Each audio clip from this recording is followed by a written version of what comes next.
Señoras, señores, ¿cómo están ustedes? Muy buenas noches. Imágenes espectaculares del día de ayer. Le doy, por supuesto, la bienvenida al último de los programas especiales que Cadena 3 ha preparado para usted con motivo del bicentenario de nuestra independencia. Esto es 200 años, una nación. Me da mucho gusto recibir en este estudio al doctor César Benedicto Callejas, jurista de la UNAM. Y pues bueno, la más cordial bienvenida, César. Gracias por acompañarnos. Muchas gracias por estar con nosotros. Y también a Juan Abelardo Hernández, sociólogo y filósofo de la Universidad Panamericana. Juan, ¿cómo estás? Buenas noches, muchas gracias por invitarme. Gracias por estar con nosotros, por supuesto. Bueno, como todos los días, vamos a empezar poniendo un tema sobre la mesa. La vigencia de la independencia.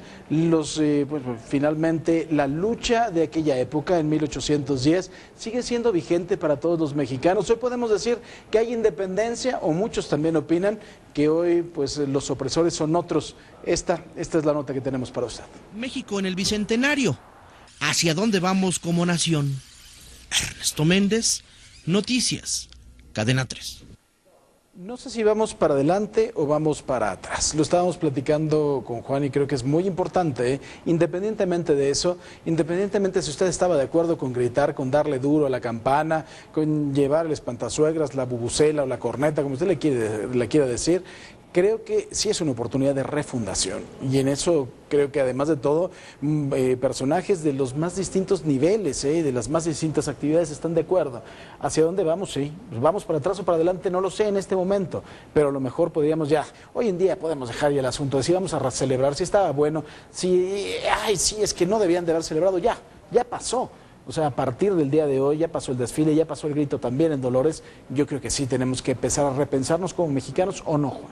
Bueno, estamos en un proceso de repreguntarnos, porque lo que ha mantenido un poco al país es que hemos tratado de encontrar respuestas nuevas para preguntas viejas.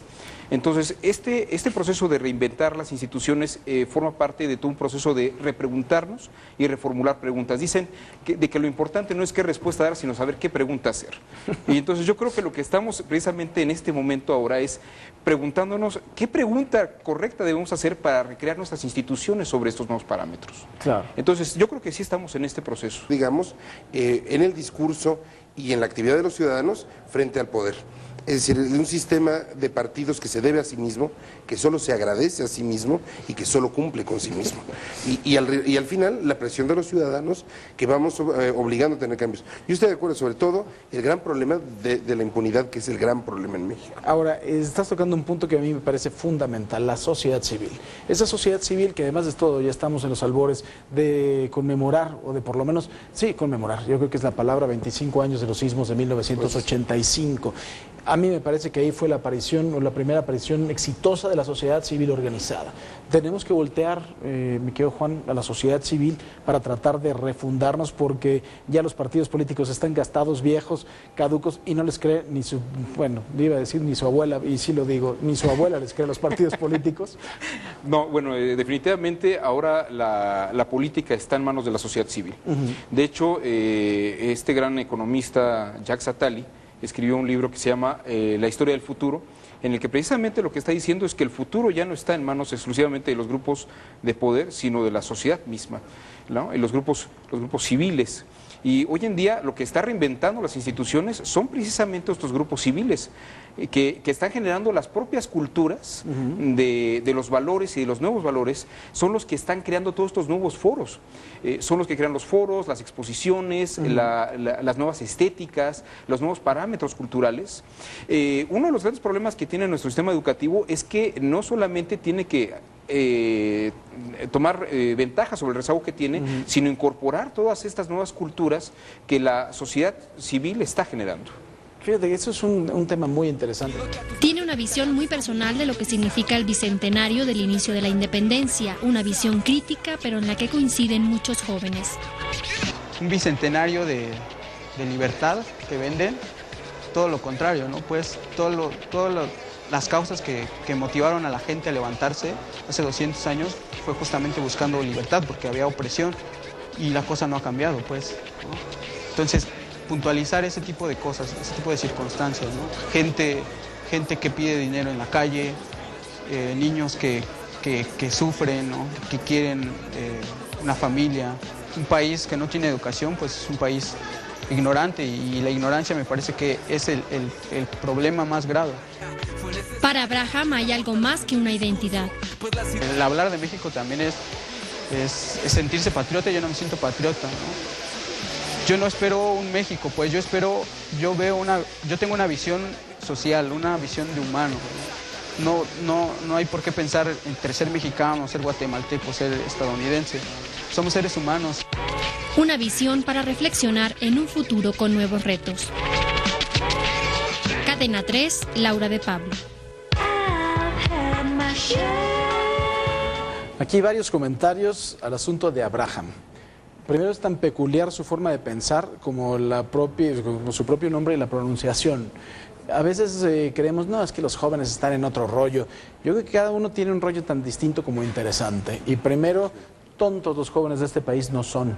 A lo mejor se les han ido poco a poco coartando las oportunidades, pero tontos de tontos no tienen nada. Allí están, y además con una forma de expresión en la que a veces podemos decir que es bella, que nos gusta, que estamos también siendo partícipes de la misma o no, pero los jóvenes de este país traen su rollo, y además lo traen perfectamente claro, y a veces si no tienen para dónde salir, lo buscan para expresarse a través del arte. Juan. Tienen acceso a más información de la que tuvimos muchos de nosotros cuando éramos estudiantes, pero tiene una gran cantidad de datos que hace falta orientarlos y crearlos como información. Es decir, hay que orientar toda esta gran cantidad de conocimiento que tienen para resolver problemas, que es todavía lo que nos falta hacer, y es el gran reto de las instituciones educativas de nuestro siglo. Eso es muy, muy interesante. Adelante, Juan. Sí, bueno, lo que te quería decir es que las universidades mismas, todo nuestro sistema educativo, está entrando en este proceso de readaptación y de reconocimiento a las nuevas realidades culturales, implementación de nuevos medios de comunicación. Ahora están muy de moda las iPads, y están muy de moda la educación, por ejemplo, celular. Presuma la suya. Exactamente. que haga un comercial. Bueno, estos elementos son lo que precisamente las universidades están aprendiendo a hacer para aprender nuevamente a enseñar. Estamos aprendiendo nuevamente a enseñar. Y es una de las realidades con las que va a tener que vivir la educación mexicana en los siguientes años. Estamos teniendo que aprender nuevamente a enseñar. En ese aprender nuevamente a enseñar, adaptados a las nuevas tecnologías, en donde los alumnos nos llevan 28 años de diferencia y de ventaja, porque ellos están mucho más acostumbrados. No es que digan, no, es que esta generación nació más despierta, no, simple y sencillamente tuvo acceso a una etapa del desarrollo mucho menor a este tipo de tecnología, y eso les ha dado una ventaja comparativa, ¿no? Años por venir. Sí, cuando crezcan los dos vamos a tener un México dividido, Juan. Francisco, de 1810 a 1910 estuvimos en guerra, o en varias guerras, creando un Estado-nación. Y de 1910 al 2010 estuvimos construyendo el Estado moderno mexicano. Durante los primeros 100 años, de 1810 a 1910, no tuvimos sistemas educativos, o eran bastante precarios. La universidad cerraba y abría, hasta que Justo Sierra reinventó la universidad. Y de 1910 a la fecha, tenemos una gran cantidad de universidades que están realmente apenas empezando a desarrollar este sistema educativo. Entonces, es un reto que tenemos, pero tenemos ya la infraestructura para que dentro de los siguientes 50, 60 años la educación se ajuste a la necesidad de los tiempos. Ahora, los jóvenes finalmente han desarrollado esa facultad de decir las cosas en su propio mundo. El Bicentenario habrá desarrollado también una corriente de arte contemporáneo en nuestro país, o por lo menos lo va a desarrollar en estos días, o previo al Bicentenario, o después del Bicentenario. ¿Habrá ya desarrollado una forma particular de arte en donde se expresen cosas? Abraham me parece que sí lo está expresando, y sí lo hizo, ¿no? Sí, mira, yo creo que no, será cosa de evaluarlo en unos años. Si el Centenario, por ejemplo, generó una estética, si el Bicentenario lo hizo, personalmente no lo creo. ¿El Centenario sí? Yo creo que sí, ¿no? Y estaba inmerso en toda una serie de movimientos artísticos. Creo que lo que pasa en arte y en expresión en México son movimientos que vienen de unos años atrás, y que estamos todavía en la revaloración de muchas corrientes. Creo, por ejemplo, que lo que está sucediendo con los muchachos es esta cuestión del graffiti, del grabado, de las etiquetas pegables, digamos, que son formas de arte que eran subterráneas y que ya no lo son. Es decir, veo en el arte y en la expresión de los muchachos ahora sacar a la luz lo que estaba underground, lo que estaba subterráneo. Sí. Y creo que ese es el gran aporte. Veo también desde luego una cultura, si no oficial, digamos, sí compartida, pública, luminosa, que está en un nivel de fortaleza, que esperemos que Carlos Fuentes esté bien, porque como tú dices, nos vamos a sentir profundamente huérfanos. Sí. Y es que es un quiebre de generación. O sea, nos tocó un cambio generacional donde vienen empujando otros, pero bueno, sí hay un pequeño vacío. A ver, César, Juan, independientemente de que haya una corriente de arte por motivo del Bicentenario, ¿habrá un bicentenarismo ideológico, intelectual? ¿El bicentenarismo está existiendo, podría existir a partir de lo que vivimos ayer, de lo que se vivió previo también a los festejos y posteriormente a los festejos? Yo creo que hace 100 años las expresiones plásticas eran el muralismo, la literatura, tenemos a la Ateneo de la Juventud, a la generación de 1915, sí, a los contemporáneos. Yo creo que sí existe y solamente hay que echarle un vistazo al Twitter, al Facebook, al YouTube. Hay que meterse a los medios que la gente joven tiene ahora para ver esta gran cantidad de expresión que hay. Lo que pasa es que no tenemos esta línea monolítica de manifiestos estridentistas, manifiestos de la Ateneo de la Juventud. Creo que se ha vuelto tan plural que es difícil localizarle y decir, este es el movimiento del Bicentenario. Pero igualmente dura y ácida, ¿eh?